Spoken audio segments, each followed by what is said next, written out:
Assalamualaikum warahmatullahi wabarakatuh. Bismillahirrahmanirrahim.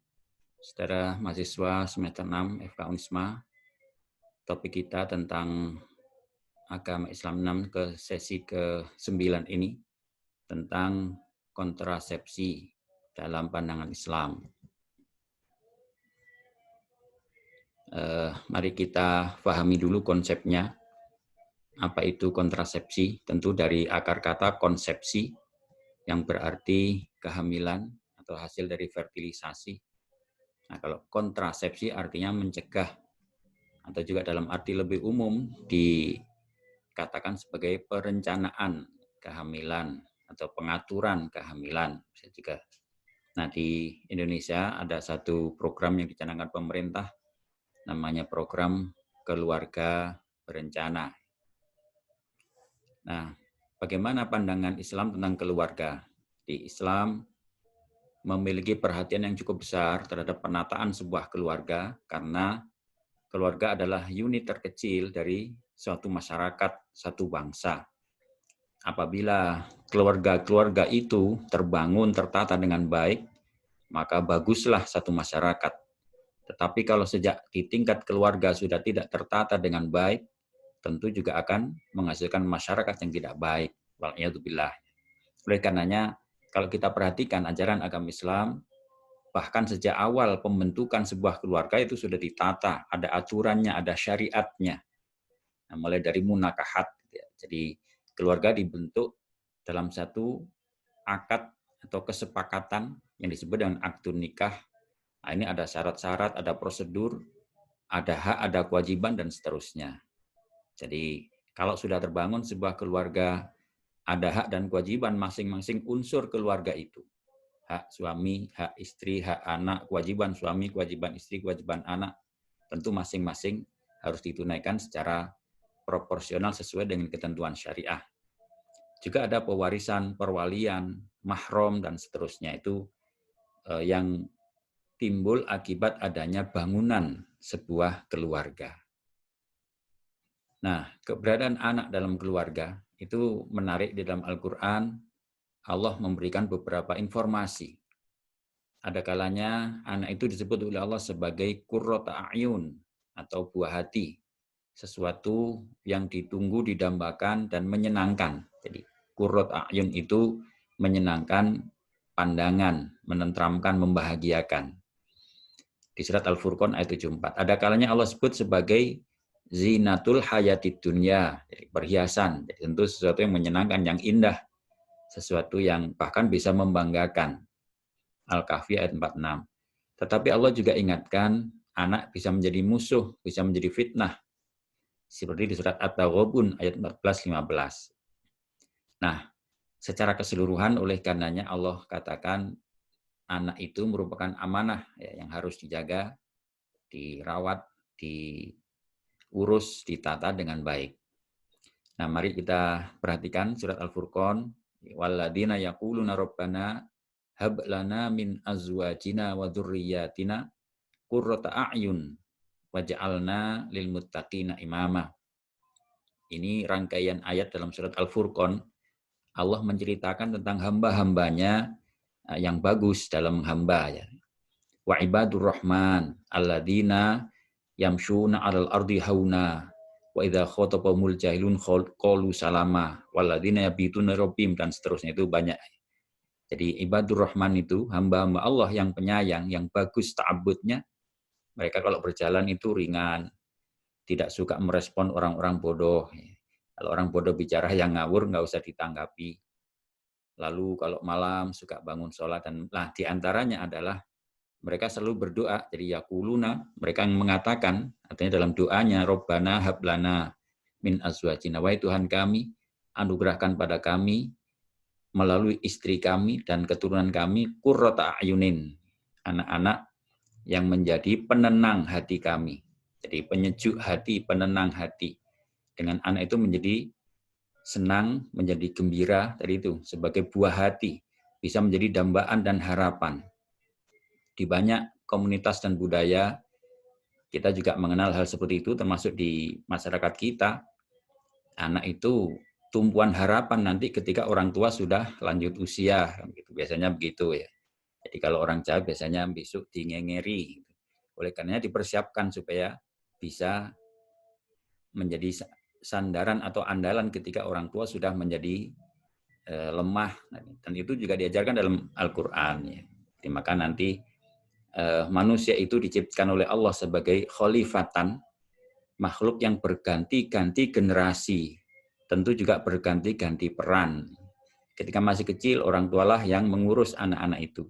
Besok sebaliknya, ketika orang tua sudah lemah, maka anak-anaknya lah yang masih kuat, yang mengurus para orang tuanya.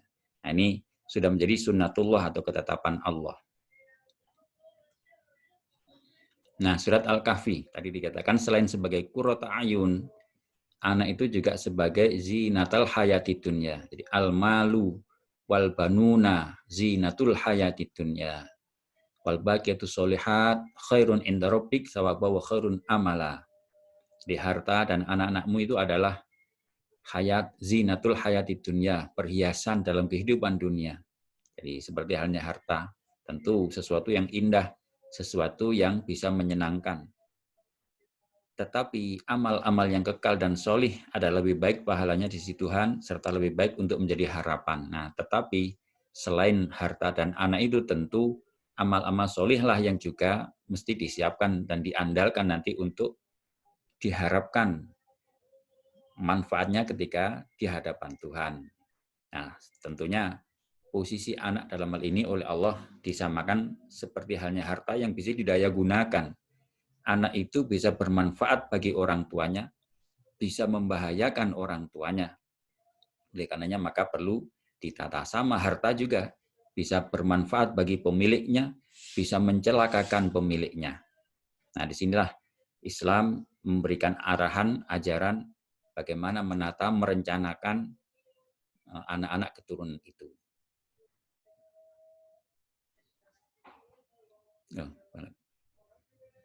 Nah, yang ketiga tadi dikatakan sebagai aduan.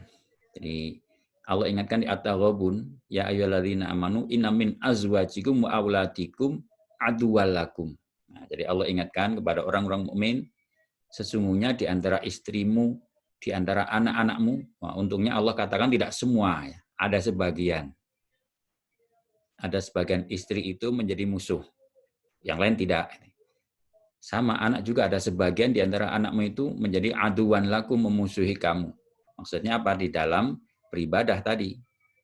Jadi justru menjadi penghalang, justru menjadi penyebab seseorang tidak taat, menjadi orang maksiat bisa jadi gara-gara istri atau anak-anaknya.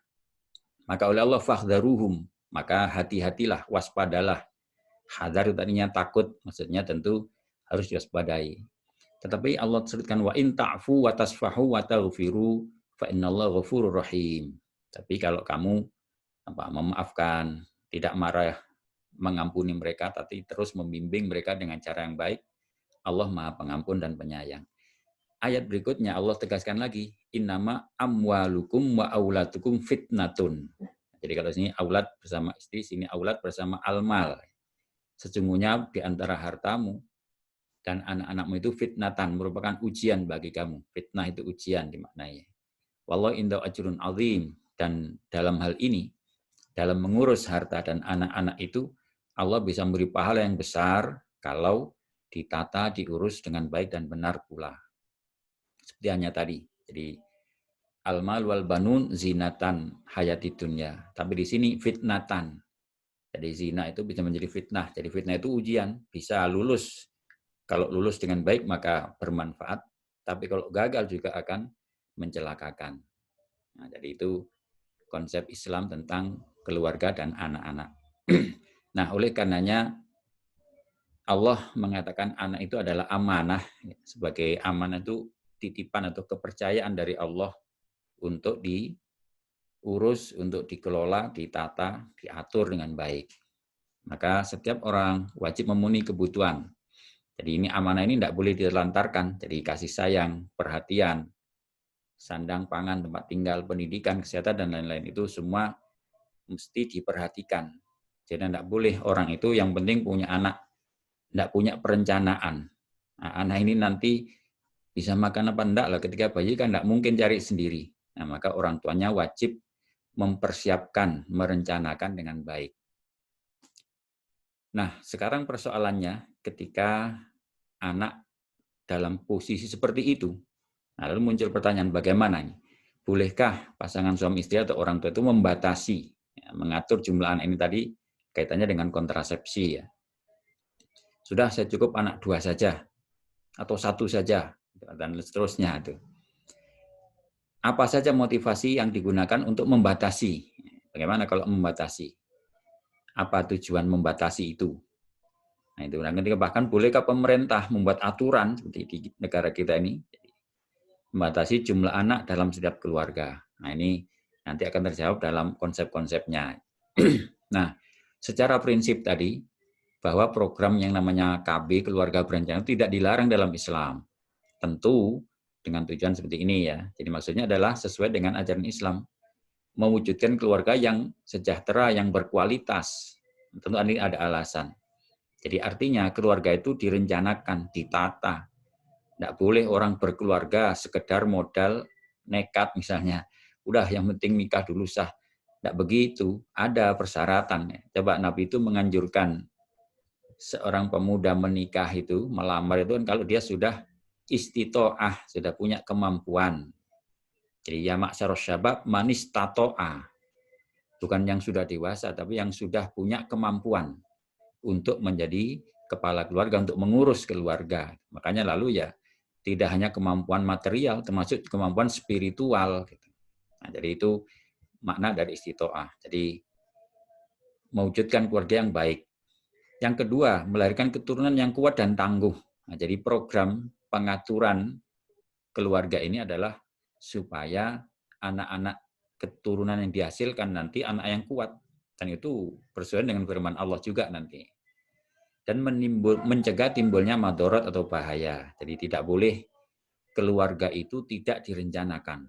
Wis pokoknya wis wayai menikah, tidak begitu. Harus sungguh-sungguh siap.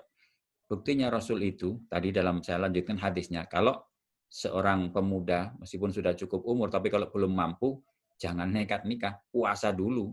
Artinya Pak, persiapkan supaya betul-betul siap. Jadi artinya tidak boleh nikah itu tanpa persiapan, tanpa penataan. Nah, pemaknaan keluarga berencana di dalam syariat Islam adalah dalam rangka pengaturan atau tanzim an-nasl, pengaturan keturunan. Nah, inilah yang memang dianjurkan. Jadi nggak hanya diperbolehkan ya, bahkan memang dianjurkan tadi. Karena nanti ada kaitan dengan sabda Rasul juga. Namun, ada pula orang mengatakan keluarga berencana itu pembatasan keturunan atau tahdid an-nasl. Bagaimana dibatasi? Seperti kita misalnya 2 anak cukup. Itu kan dibatasi, cukup 2. Nah, tentu nanti ada klausulnya di sini ya. Jadi ada kalanya dengan at-takim namanya. Nah, ini yang dulu dikenal dengan nama kontrasepsi mantap. Jadi kontrasepsi yang memang menyebabkan tidak mungkin lagi bereproduksi. Nah, kalau dulu tubektomi misalnya itu tidak bisa. Tapi kalau sekarang ada rekanalisasi namanya. Sejak sekuler dulu sudah ada itu. Tapi kalau yang betul-betul tidak bisa misalnya ovariektomi, histerektomi misalnya itu kan pasti akan menjadi mandul, pemandulan, itu namanya takkim. Ada juga yang iskot al-haml atau aborsi. Organ reproduksinya tetap, tapi ketika ada janin diaborsi. Itu namanya pembatasan. Nah, bagaimana? Kalau 2 hal itu dilakukan tanpa indikasi, maka jelas hukumnya haram. Tapi ternyata masih ada ruang, yaitu ketika ada indikasi medik. Apa contohnya? Mari, misalnya ada penyakit atau gangguan pada organ reproduksi itu yang mungkin membahayakan ibu, misalnya tumor ovari. Nah, mau tidak mau harus ovariektomi. Dan ini tentu konsekuensinya tidak akan lagi bisa hamil, akan menjadi mandul. Nah, dalam hal ini menjadi boleh. Atau kalau laki-laki misalnya tumor testis, mau tidak mau ya harus dikastrasi, ya diambil. Nah, indikasi medik ini yang lalu dibolehkan bukan untuk tahdid an-nasl, tetapi justru untuk menghilangkan bahaya dari penyakitnya tadi itu. Nah, jadi klausulnya seperti itu. Nah, Rasulullah juga menganjurkan ini saya sebut tadi, kenapa anak-anak atau keluarga itu perlu direncanakan ini. Rasul menganjurkan menikah dan tujuannya supaya punya anak, punya keturunan, dan itu nanti akan dipamerkan, dibanggakan oleh beliau. Ini ada hadis tanakahu tanasalu fa inni ubahi bikumul umam yaumal qiyamah, itu kata beliau. Menikahlah kalian. Jadi menikah itu sunnah, anjuran dari Nabi. Dan tidak hanya menikah, tentu setelah ini punya anak yang banyak. Kenapa? Nanti aku bersaing dengan nabi-nabi yang lain dalam hal jumlah umat. Nah, ini yang patut dicatat ya. Tentu umat yang dapat dibanggakan Nabi adalah umat yang bagus kualitasnya, bukan sekedar jumlahnya yang banyak. Jadi Nabi ketika menyampaikan ubahi bikumul umama, saya nanti akan bersaing dalam jumlah umat itu bukan sekedar jumlah, tentu dalam hal kualitas yang beliau andalkan. Kalau sekedar jumlah banyak tapi jelek semua ya justru merugikan beliau. Jadi yang dimaksud sini tentu umatan muti'an, umat-umat yang baik, yang taat, yang berkualitas. Nah, disinilah maka perlunya ada perencanaan, penataan yang baik dalam membangun sebuah keluarga. Allah juga melarang, ini yang saya katakan tadi, menelantarkan anak tanpa perencanaan keluarga, sehingga jadi generasi yang lemah. Surat An-Nisa ayat 9. Wal yakhshal ladzina law taraku min khalfihim dzurriyyatan di'afa khafu 'alaihim falyattaqullah wal yaqulu qaulan sadida. Dan hendaknya mereka, ini orang-orang umum tapi yang dimaksud orang mukmin ya. Hendaknya mereka takut kalau meninggalkan anak keturunan yang lemah, dzurriyyatan di'afan. Artinya apa? Hendaknya dipersiapkan betul. Jadi punya anak itu bukan tanpa persiapan, dengan perencanaan. Nah, sekarang silahkan dengan segala macam ya. Katakanlah ketika masih lahir sudah diasuransikan. Silahkan saja meskipun asuransi dalam segi hukum kontroversi. Tetapi dalam hal perencanaan kalau memang diperlukan ya lakukan. Nah, tentu tujuannya dalam rangka ini. Mempersiapkan betul generasi yang kuat, generasi yang baik. Tidak sekedar meninggalkan generasi tapi ternyata lemah, tidak mampu bersaing, tidak bisa berkembang. Allah melarang membunuh anak, baik pre maupun postpartum. Ini ada beberapa ayat ya, surat Al-An'am, Al-Isra ayat 31. Jadi ini nanti kalau dikaitkan dengan iskot al-hamal tadi, jadi menggugurkan atau bahkan mencegah kehamilan itu, kalau motivasinya ini maka dilarang. Jadi Qul ta'alu atul maharrama alaikum rabbukum harrama alaikum ini akhiri wala taqtulu auladakum min imlak, ini makhluk syahidnya. Janganlah kamu membunuh anak-anakmu karena takut miskin. Jadi ini alasannya ini yang ditekankan. Tentu bukan sekedar karena takut miskin. Artinya apa? Sejak nikah juga harus sudah siap tadi. Makanya Nabi yang nikah itu yang mampu. Tidak boleh nikah bono nekat, itu tidak boleh. Tidak boleh sekedar wis cukup umur, tapi harus sudah sungguh-sungguh punya kemampuan al-ba'ata, jadi manis atau aminkum al-ba'ata untuk menghidupi, mencukupi sebuah keluarga. Ya tentu kemampuan kecukupan itu variatif, tetapi paling tidak kepastiannya dulu. Allah juga menjamin di ayat yang lain ya. Nikahkan itu para bujang, bahkan para budak yang memang sudah waktunya, tetapi mereka tentunya sudah punya modal meskipun masih terbatas. Iyakunu fuqara'a yughnihimullah. Seandainya ketika kamu nikahkan mereka masih miskin, asal sudah punya kompetensi misalnya, punya kemampuan yang kalau dilepas pasti dia akan bisa hidup dan berkembang dan dia mau. Nah, itu yang berarti sudah punya kemampuan. Tapi kalau memang sama sekali tidak punya apa-apa, tidak punya kompetensi, tidak boleh. Jadi karena apa itu tadi nanti akan berpotensi karena memang tidak punya kompetensi dan kemampuan, bagaimana nanti menghidupi anaknya. Nah sini makanya tidak boleh membunuh anak karena takut miskin. Bahkan Allah jamin nahnu narzuqukum wa iyyahum. Aku yang memberi rezeki kepadamu dan anakmu. Tapi tentu ini adalah melalui tadi ya, melalui kompetensi kapabilitas, melalui ikhtiar. Ada lagi surat Al-Isra 31, wala taqtulu auladakum khasyata imlak, hampir sama. Kalau sini min imlak, kalau sini khasyata karena takut miskin. Nahnu narzuquhum, sama. Jadi tadi bukan berarti mampu itu sudah serba kecukupan, bukan, tapi mampu itu minimal punya kompetensi yang bisa dikembangkan. Jadi kalau toh ketika menikah memang masih miskin, sudah umum itu, tapi harus ada kemampuan minimal itu. Dan nanti ketika menikah maka dia mampu berusaha untuk mencukupi kebutuhan keluarganya.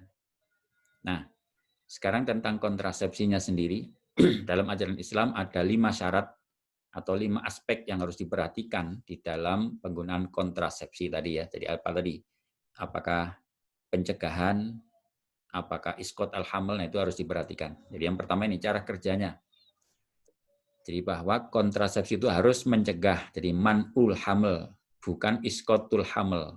Kalau iskot mutlak haram, ya tidak boleh. Meskipun ada perdebatan di kalangan para ulama. Tapi sifatnya mencegah. Yang kedua, sifatnya sementara, tidak permanen tadi itu. Kalau permanen namanya memandulkan atau takkim. Tadi kalau tidak ada indikasi medik menjadi haram. Jadi sifatnya sementara, artinya setiap saat bisa dihentikan dan tetap normal kembali reproduksinya. Yang ketiga pemasangannya, jadi aplikasi istilahnya, apakah melibatkan pihak-pihak lain yang terkait dengan hukum melihat aurat dan sebagainya. Jadi siapa yang melakukan lawan jenis atau sesama jenis atau orang yang ahli. Nah ahli itu siapa, bagaimana, itu banyak sekali ya. Apakah memang satu-satunya dan seterusnya, itu tentu jadi pertimbangan. Yang keempat, implikasinya terhadap kesehatan. Jadi harus tidak mengganggu kesehatan, tidak membahayakan. Jadi itu yang tentu melalui banyak penelitian ya dihasilkanlah beberapa alat-alat kontrasepsi itu. Yang kelima adalah bahannya bukan dari bahan yang najis atau yang dilarang, yang haram. Jadi kalau bisa dari bahan yang suci, yang tidak masuk kategori benda najis. Nah ini, terhadap 5 hal tadi,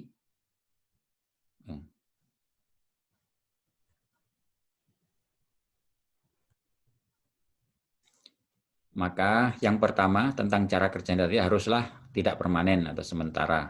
Jadi kalau kerjanya bersifat permanen maka termasuk takkim tadi dilarang. Sifatnya mencegah, bukan menggugurkan. Nanti ada misalnya IUD itu, apakah dia mencegah atau menggugurkan tergantung bahannya. Yang ketiga pemasangannya dilakukan sendiri, misalnya apa yang dalam bentuk apa pil misalnya, atau kondom atau apapun itu. Jadi tidak melibatkan orang lain. Jadi atau orang-orang yang tidak terlarang. Jadi misalnya kalau IUD itu pasti akan dimasukkan ke dalam uterus. Nah ini siapa yang melakukan? Itu tentu harus ada pertimbangan-pertimbangan. Indikasi medik atau tidak misalnya. Nah ini karena ada orang-orang tertentu atau bahan tertentu berimplikasi. Misalnya penggunaan hormonal pil misalnya. Tetapi ada orang tertentu akan menjadi madorot atau menjadi terganggu, misalnya ada kekacauan hormon lalu menimbulkan efek samping. Nah, kalau efek sampingnya ringan mungkin masih bisa diatasi, tapi kalau efek sampingnya berat tentu tidak bisa. Ini tidak membahayakan, ada kaitannya juga dengan ini. Lalu terbuat dari bahan yang halal dan suci. Jadi itu penggunaan alat kontrasepsi yang dibolehkan dalam syariat Islam. Nah, beberapa pandangan tentang kontrasepsi di zaman Rasulullah sudah ada, tapi dengan metode yang namanya azl. Azl itu coitus interruptus atau ejakulasi ekstra vaginal atau ekstra genital. Jadi hadis riwayat Imam Muslim dari sahabat Jabir bin Abdullah. Jabir mengatakan kami melakukan azl pada masa Nabi. Saat itu Quran masih terus diturunkan dan itu diketahui Nabi dan dia tidak melarang. Artinya dibolehkan.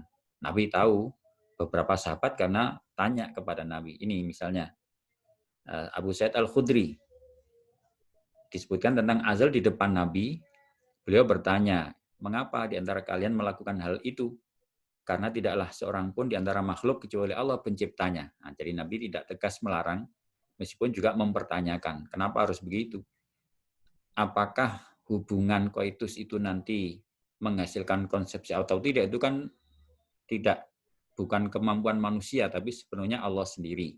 Nah, itu jadi maksudnya Nabi memang tidak melarang, tapi mempertanyakan mengapa harus begitu. Gitu.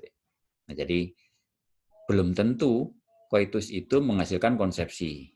Nah, tetapi karena belum tentu, karena tidak tahu, makanya lalu diupayakan itu. Jadi waktu itu sahabat, di masa sahabat itu, jangan-jangan nanti kalau berhubungan punya anak, padahal kita masih tadi misalnya jarak kelahirannya terlalu dekat, dan seterusnya tadi itu. Nah, maka tidak secara tegas dilarang meskipun Nabi mempertanyakan. Nah, sebagian ulama mengharamkan azal. Ini sebagian ya. Jadi karena mereka beralasan itu berarti mencampuri urusan Tuhan dalam penciptaan manusia. Itu satu sudut pandang ya. Bisa jadi itu. Seakan-akan yang menentukan punya anak itu ya kedua orang tuanya. Sehingga kalau azal itu memastikan tidak punya anak. Misalnya begitu. Itu dianggap mencampuri. Atau kekhawatiran rezekinya tadi itu yang jelas-jelas dilarang dalam Al-Quran tadi. Itu alasan yang mengharamkan. Nah, tetapi ada banyak fatwa ulama yang lain yang sangat populer, misalnya Syekh Yusuf Al-Qardawi, ini seorang mufti dari Kairo aslinya ya, tapi sekarang sudah pindah karena ada satu konflik politik gitu. Beliau sekarang pindah di daerah negara Teluk, saya lupa namanya. Nah, beliau banyak memberikan fatwa-fatwa tentang masalah-masalah fikih kontemporer. Ini salah satunya ini. Nah, kata beliau ada rukhsah dalam masalah azal atau kontrasepsi bila ada indikasi medik. Nah, ini beliau katakan kalau memang ada indikasi medik ini maka dibolehkan. Pertama, khawatir kondisi kesehatan ibunya. Kalau melahirkan atau menyusui, kalau hamil, melahirkan atau menyusuikan, memang ada pertimbangan-pertimbangan ya. Jadi tentu berdasar pada pengalaman atau rekomendasi dokter yang memang terpercaya. Nah, ini surat Al-Baqarah.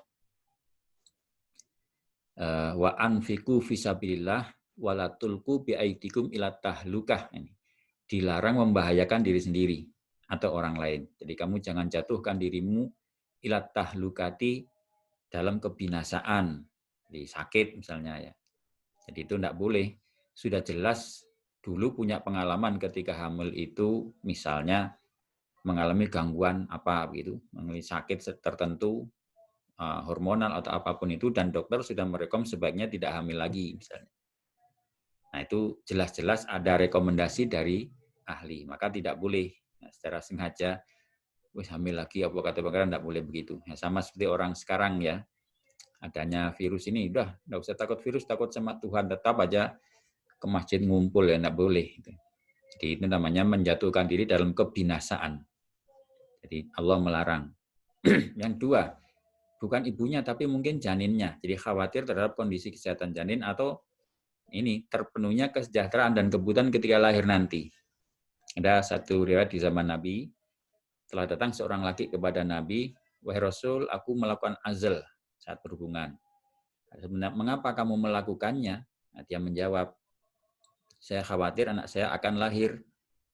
Maka Nabi bersabda, kalau azal itu berbahaya, maka pasti membahayakan bangsa Romawi dan Persia. Nah, jadi ini khawatir punya anak memang, sehingga orang itu melakukan azal tadi. Waktu itu belum ada alat kontrasepsi seperti sekarang ya. Jadi satu-satunya cara ya seperti itu aja. Pokoknya tidak ingin punya anak meskipun masih berhubungan secara biasa. Tetapi Nabi laki-laki ini tidak melarang, cuman mengatakan tidak berbahaya. Jadi kalau azal itu bahaya, mesti membahayakan bangsa. Artinya bangsa Romawi Persia dulu juga mungkin punya kebiasaan itu atau ada juga yang melakukan azal itu. Jadi mengkhawatirkan kondisi bayi. Misalnya ada kelainan genetik, maka kalau sekarang kan sudah dengan teknologi bisa ini ya, apa namanya, PDG preimplantasi diagnosis misalnya, secara genetik itu bisa dilakukan. Jadi bagaimana kondisi genetik ibunya, genetik ayahnya. Itu kalau misalnya nanti melahirkan ada kemungkinan, memang yang tidak pasti, maksudnya kan hanya kemungkinan, akan menghasilkan gen resesif misalnya. Maka tentu ini menjadi alasan untuk mencegah. Yang ketiga, mencegah pada saat masih menyusui ini juga, jadi menjarangkan, karena sebaiknya menyusui itu kalau bisa disempurnakan 2 tahun kan gitu dalam anjuran Al-Qur'an. Jadi ini memang tidak tersurat tapi tersirat ya. Jadi artinya kenapa Allah menganjurkan mengasuh anak, merencanakan anak terpenuhi kesejahteraan secara cukup sejak bayi tadi. Begitu lahir susui dulu secara eksklusif kalau perlu sampai 2 tahun. Ini kan artinya ada pengaturan ya, jarak kelahiran itu. Jadi itu alasan-alasan disampaikan Imam Yusuf Al-Qardawi dibolehkannya penggunaan kontrasepsi tadi dengan tentu 5 syarat tadi ya. Nah, sekarang secara khusus tentang IUD, intrauterine device atau apa istilahnya itu ada spiral, ada yang bentuk T macam-macam itu. Ada beberapa pendapat di kalangan ulama. Yang pertama mengatakan itu haram karena IUD ini menghalangi implantasi, tidak menghalangi konsepsi. Jadi ini tentu IUD yang tidak terbuat dari logam ya. Sehingga dikategorikan menggugurkan. Jadi artinya ketika koitus masih tetap ada konsepsi kan ada di tuba. Tapi ketika embrio masuk ke uterus, karena ada device ini, maka embrio tidak bisa berimplantasi, akhirnya dia mati. Nah, ini sama dengan iskot atau aborsi sebenarnya. Maka ulama mengharamkan. Tapi ada yang mengatakan boleh, karena embrio itu belum memiliki ruh atau nyawa. Karena diketahui oleh hadis Nabi, disampaikan dalam hadis Nabi, ruh itu baru ditiupkan 120 hari. Padahal implantasi itu kan sekitar umur 9 hari, 8-9 hari mulai menempel. Belum terbentuk, baru mulai plasentasi. Nah, ada IUD yang berbahan logam, misalnya koper T, yang ini kemudian populer. Nah, kita tahu logam itu sifatnya spermatosida atau membunuh spermatozoa, sehingga ketika sperma masih sampai di uterus, maka dia sudah mati. Sehingga dia disebut mencegah konsepsi. Nah, dalam hal ini menjadi boleh. Nah, jadi kalau IUD lihat bahannya.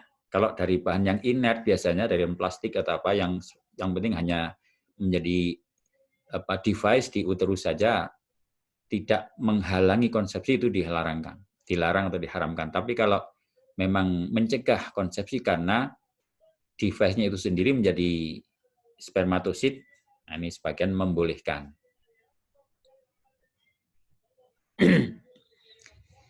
Nah, pada dasarnya ini khulasohnya mencegah kehamilan secara sengaja tanpa udzur syar'i, baik menggunakan obat, alat, atau metode tertentu hukumnya haram. Jadi ini lagi-lagi kembali kepada adanya udzur syar'i tadi atau indikasi ya. Jadi indikasi medik maupun indikasi syar'i tentunya. Jadi tadi memang punya perencanaan untuk mengatur keluarga ini. Misalnya mengatur jarak kelahiran jangan terlalu renggang. Nah itu dibolehkan. Karena menghalangi keturunan yang dianjurkan oleh Islam untuk dijaga dalam rangka memakmurkan bumi ini. Jadi munakahat yang merupakan tatanan, aturan untuk membangun sebuah keluarga, tujuannya memang untuk mendapat keturunan. Tetapi keturunan tentu bukan asal punya ya, tetapi diatur, direncanakan dengan sebaik-baiknya. Nah itulah maka memahami keluarga berencana bukan membatasi jumlah anak, tetapi merencanakan keturunan sebaik-baiknya, dipersiapkan bahwa kemudian memang 2 cukup, itulah kemampuan orang tua untuk merencanakan pendidikannya, kesehatannya, dan seterusnya. Nah, silahkan dilakukan, tapi bukan semata-mata pembatasan jumlahnya. Itu yang harus ditekankan. Tetapi bahwa perencanaan itu bahkan dianjurkan di dalam Islam. Jadi ini memahami satu program atau satu metode dalam kontrasepsi. Oke, sampai di sini materinya. Mudah-mudahan cukup menjadi pemahaman saudara-saudara sekalian. Kurang lebihnya mohon maaf. Allahul muwaffiq ila aqwamit thoriq. Assalamualaikum warahmatullahi wabarakatuh.